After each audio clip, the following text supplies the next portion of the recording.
This is Cinema Jaw's top 8 things you will love about the new Disney film Raya and the Last Dragon. My name is Matt Kay, and with me is Raya the movie guy, and I'm coming out swinging big at my first pick. Number 8, Aquafina. She voices Zissou, the dragon in the title, The Last Dragon.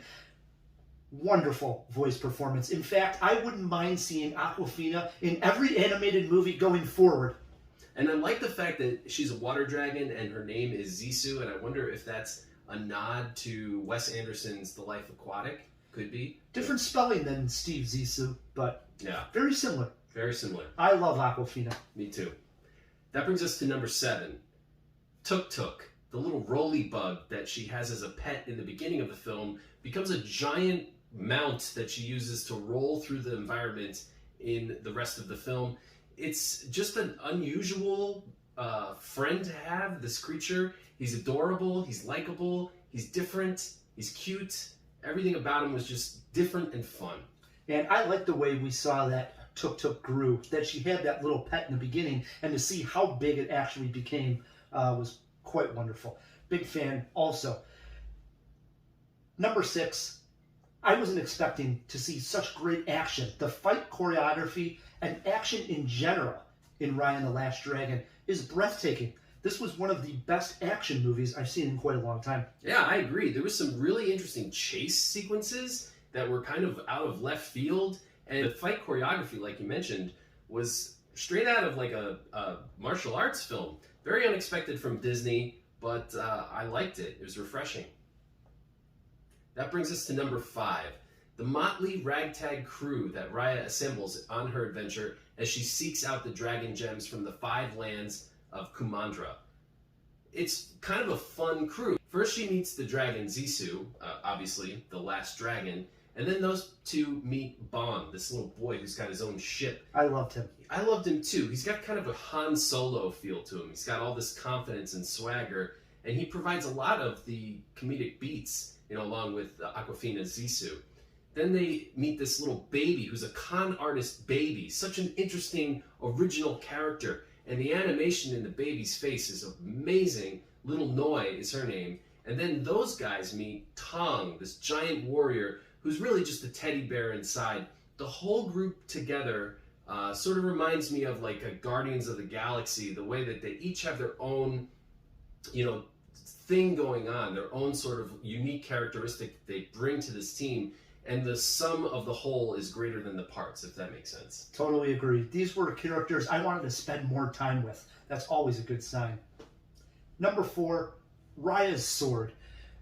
A lot of cool contraptions going on throughout this movie, but the nice touch that Raya's sword is actually like a grappling hook as well. It can expand, and it comes up a couple different times in the way she's able to use that particular weapon. And this was a sword that was her father's at one time, passed down to Raya. That little touch, that detail, I really appreciated. Yeah, it brought sort of an Indiana Jones feel to the adventure, as she's able to swing over chasms and use it in different and unique ways. And the sword was a really fun little plot point in the movie. That brings us to number 3, the animation. Holy crap, this movie looks breathtakingly good. The colors pop. It sort of reminded me of Over the Moon, a recent film, with the same amount of vibrancy in the colors when we see the dragons on screen. But it also just looks so realistic when they get into the deep tones in the environment and the water, especially the way the water moves. I mean, at times it will look photorealistic, which almost made the characters stand out more. The animation is probably the best I've ever seen from Disney or any other studio. Loved it as well. In fact, that brings us to number 2.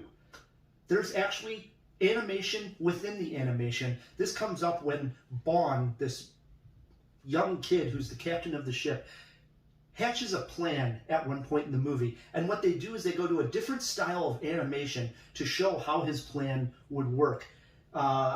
Totally loved it. It's more of a hand-drawn animation. And it fit perfectly in the sequence in the movie. Yeah, it did. It was almost like an anime style. And this is like a thing you see a lot of in action movies. Like when a character is explaining a plan, they'll switch to a animated view. And the fact that they did this animation within an animation, like you said, was unexpected and kind of clever. I dug it. Right. We've seen something like this if you remember Kill Bill, when they do the backstory on one of the characters. It's done Sure. in the anime style. So to do it within an animation movie such as Raya, huge fan. I liked it as well. All right, this is Cinema Jaw's #1 thing you will love about Raya and the Last Dragon, and it's the theme of trust and unity that comes at the end of the movie. It's a big one. I mean, we've just been through a lot this year with the pandemic and, polarizing politics, and it was just nice to see a movie about coming together, like these different tribes who have been at war and fighting for years and years, sort of finding a way to overcome their differences and reach that Disney ending. I agree. It really moved me at the end, and those themes of trust and unity, as you mentioned, is something that I think we just need right now. So it actually felt good, like a cleansing when I went and walked out of Raya and the Last Dragon. It just felt good. Yeah, it did feel very good. So those were the 8 things we really loved about Raya and the Last Dragon. Did we miss one?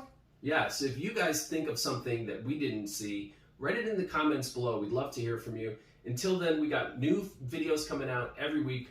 My name is Matt Kay. I'm Ryan the Movie Guy. And keep on jawing about the movies.